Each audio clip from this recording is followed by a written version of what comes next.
OPS சூளுரைக்கு நீங்கள் முறையான பதில் குரு பகவான் தான் எங்களுக்கு வந்து அது வந்து குரு பயிற்சியில் குரு பகவான் தான் சொல்லணும். நீயே சொல்லணும். சம்பா சாகுபடி விவசாயத்துக்கு 3 மாதம் போராடி தான் தண்ணி திறந்து விட்டாங்க. உங்களுக்கே தெரியும், எங்கள் மீது கூட வழக்கு இருக்குது. மாவட்ட ஆட்சியர் அலுவலகத்தில் கொட்டுகிற மழையில் நாங்கள் போய் தண்ணீர் திறந்து விடணும், முதல் போக சாகுபடி 2ஆம் போக சாகுபடி தண்ணீர் திறந்து விடணும் போராட்டம் பண்ணுகிற போது கோரிக்கை வைக்கிற போகும்போது கைது பண்ணாங்க. முறையான விவசாயிகளுக்கான கோரிக்கை. ஆகவே தண்ணீர் திறப்பதிலே ஏற்பட்ட நீண்ட இழுபறி இப்போ கூட தேர்தலில் கூட உள்ளூர் அமைச்சரிடத்தில் கேட்டாங்க, அந்த ஊர் மக்கள் கேட்டாங்க. ஆகவே இந்த நீர் மேலாண்மையில் இந்த அரசு முழுவதுமாக தோல்வி அடைந்திருக்கிறது. மகசூல் வந்து இழப்பு 50% சாதாரண காரியம் இல்லை. இன்றைக்கு உற்பத்தி செலவு ஈடு செய்ய முடியாத அளவிற்கு இந்த விவசாயிகள் இன்றைக்கு கண்ணீர் வடிக்கின்றார்கள். ஆகவே குடிநீர் மராமத்து திட்டத்தை இந்த அரசு செயல்படுத்த வேண்டும். நீர் மேலாண்மை திட்டத்தை முறையாக கையாள வேண்டும். குடிநீர் பற்றாக்குறை போக்குவதற்கு போர்க்கால அடிப்படையில், பேரிடர் மேலாண்மை துறையில் போர்க்கால அடிப்படையில் இந்த பணிகள்லாம் செய்ய வேண்டும். இன்றைக்கு உழைப்பாளர் தினம், இந்த மே 1 இந்த உழைப்பாளர் தினத்தில் அனைத்து தொழிலாளர் வர்க்கத்தினர் தங்கள் உயிரை பணயம் வைத்து போராடி 8 மணி நேரம் வேலை, 8 மணி நேரம் ஓய்வு, 8 மணி நேரம் தூக்கம். ஏன்னா அதை கூட இந்த அரசு வந்து ஒரு பல ஆண்டு 100 ஆண்டுகள் போராடி பெற்ற உரிமையை ஒரு ஜிஓவில் ஒரு சட்டத்தை திருத்தி அவங்க வந்து வேலை 12 மணி நேரம்னு கொண்டு வந்தாங்க. அப்புறம் மிகப்பெரிய போராட்டங்கள்லாம் நடத்தினதுக்கு பிறகு அதை வாபஸ் வாங்கணும். அப்போ இந்த அரசு தொழிலாளர்கள் மீது அக்கறை இல்லாத அரசு. நாங்கள் கொரோனா காலத்தில் உழைக்கிற தொழிலாளர்களுக்கு புரட்சித் தமிழர் எடப்பாடி அவர்கள் அம்மா உணவகத்தில் விலையில்லாமல் உணவு கொடுத்தாங்க. அதேபோல் அவங்களுக்கு வந்து வாழ்வாதாரத்திற்கான உதவித்தொகை வழங்கப்பட்டது. தொழிலாளர் வர்க்கத்தில் வந்து பொதுத்துறையை வந்து அரசுடைமையில் வெளியே விற்க முயற்சி செய்கிற போது அம்மாவே தொழிலாளர் நலன் கருதி அந்த பொதுத்துறை நிறுவன பங்கை அம்மாவே கொள்முதல் செஞ்சாங்க.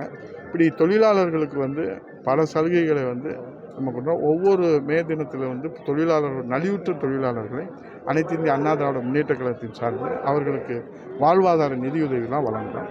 ஆகவே உழைக்கிற வர்க்கம் அவங்க மகிழ்ச்சியாகவும் வளமாகவும் இருந்தால் தான் இந்த நாடு செழிப்படையும்.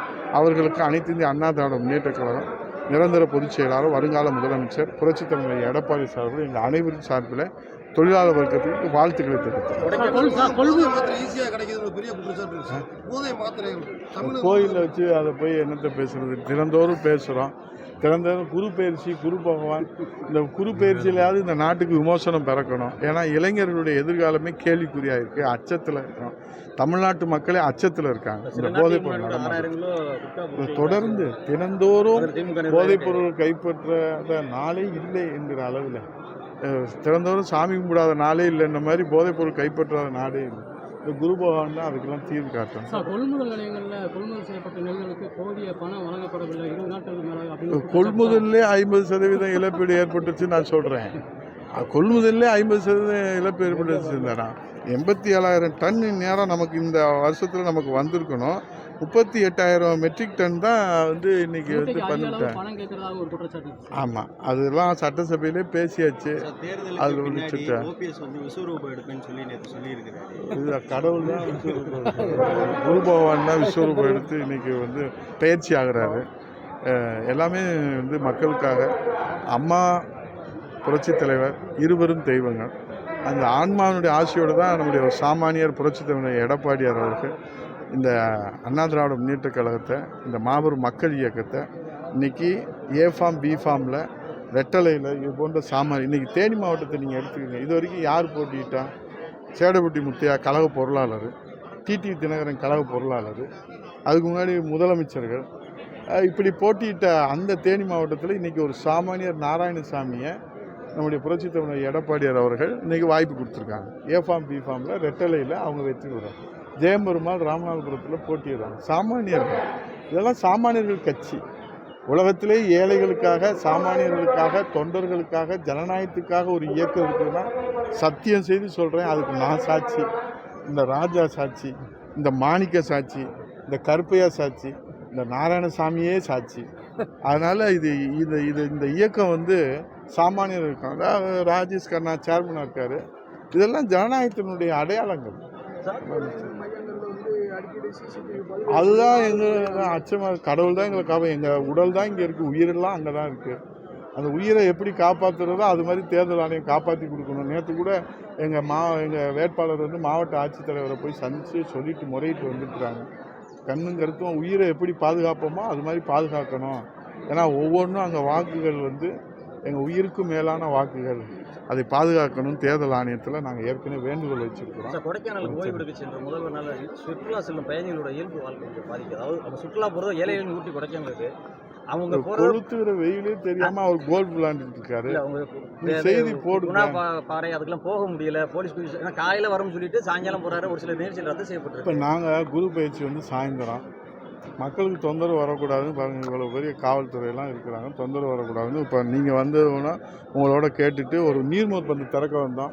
அப்படியே குரு பவன் ஆட்சியோடு வந்துட்டோம். பொது வாழ்க்கையில் ஈடுபடுறவங்க பொதுமக்களுக்கு இடையூறு இல்லாமல் இருக்கணுன்றதை எங்கள் புரட்சித் தலைவி அம்மா, எங்கள் புரட்சித் தலைவர் எடப்பாடியார் அவங்ககிட்ட இருந்து அதை எதிர்பார்க்கலாம். இவற்றிலிருந்து அதை எதிர்பார்க்க முடியாது.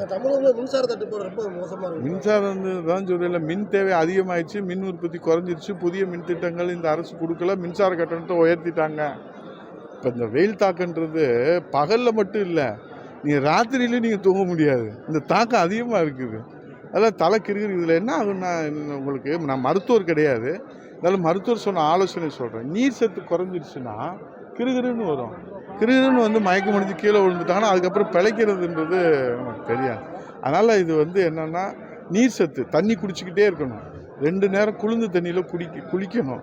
நல்ல தண்ணி குடிக்கணும். நான் சொல்கிறது டாஸ்மாக் தண்ணி இல்லை, பச்சை தண்ணி, நல்ல தண்ணி. ஏன்னா அவங்க பாரில் டாஸ்மாக் இப்போ எங்கள் தொகுதியில் குராயூரில் நேற்று திறக்க போயிட்டாங்க. அப்புறம் நாங்கள் போய் போராட்டம் பண்ணி நடத்தணும். நல்ல தண்ணி, குடி தண்ணீர், சுகாதாரமான ஆரோக்கியமான சுத்திகரிக்கப்பட்ட தண்ணீரை நல்லா ஒரு நாளைக்கு 5 லிட்டர் 6 லிட்டர் குடிக்கலாம். எவ்வளோ குடிக்க முடியுமோ குடிக்கலாம். சவாலுக்கு சவால்.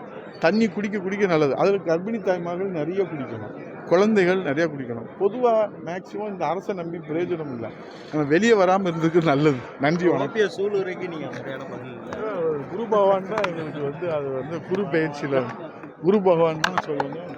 நீயே சொல்லணும்.